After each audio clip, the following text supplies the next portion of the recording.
When you engage with another soul, you can have a karmic bond, a soulmate bond, a twin flame bond designed for specific soul contracts.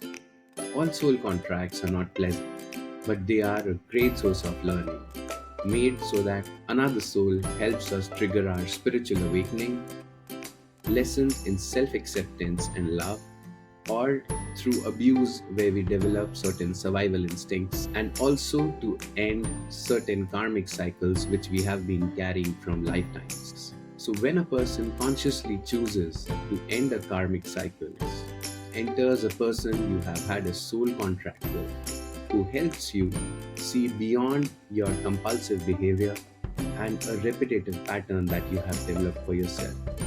And this fear that you have, if I break this, then what? So, this person helps you navigate through that phase and break the barriers of suffering and pain that you've created for yourself.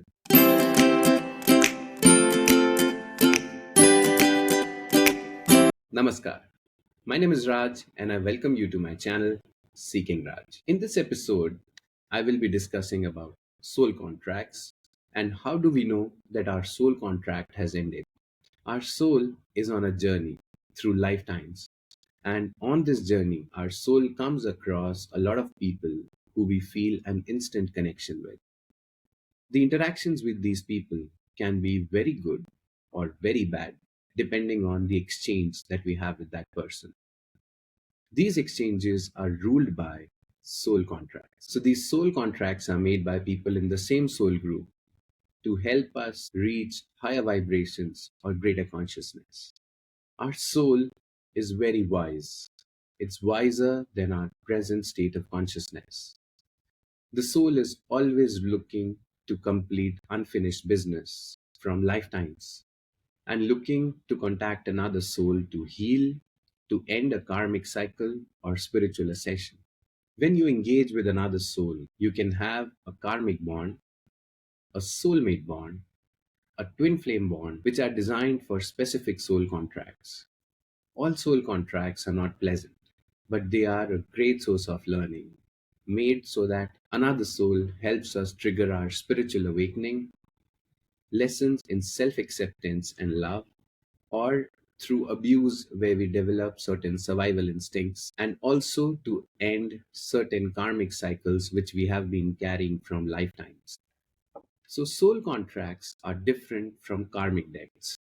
Karmic debts are contracts that were unfulfilled from previous lifetimes where you chose to walk away. And now you are carrying this debt from those lifetimes and you have to fulfill it. Karma or karmic debts are something we are bound by the universe to complete. We cannot escape it. If we delay it or if we postpone it, we have to complete this karmic cycle in another lifetime or later on in life through someone else, because the person who was supposed to do it might have broken that contract or had that lesson with someone else, got into a higher consciousness, and now you have to complete that lesson with someone else.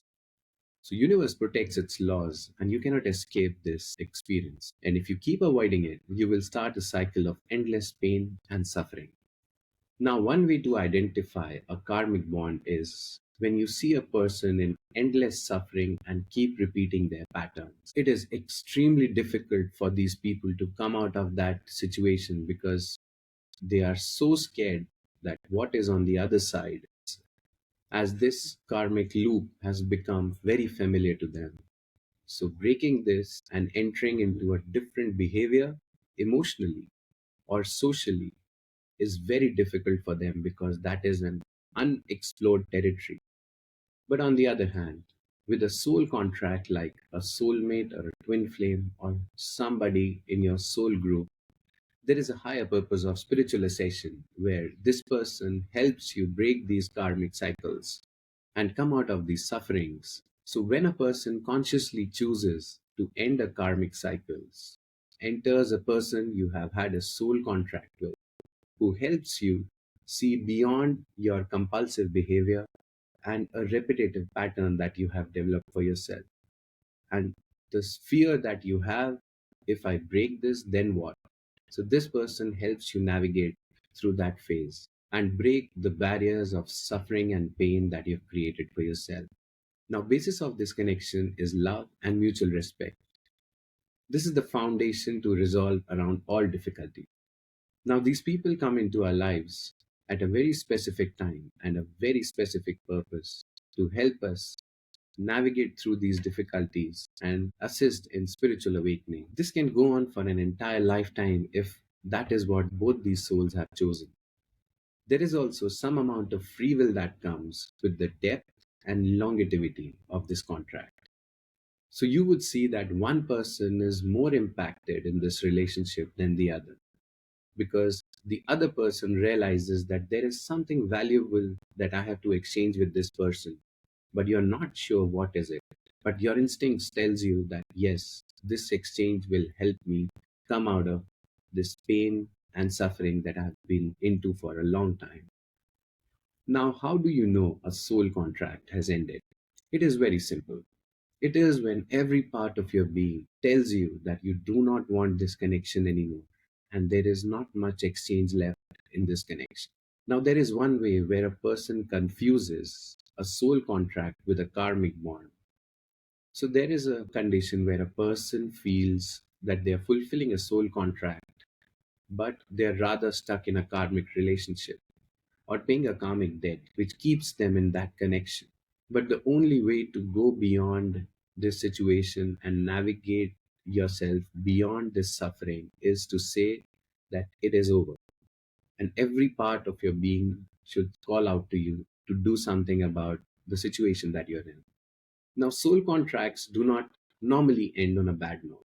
Their entire job is to help us in spiritual awakening.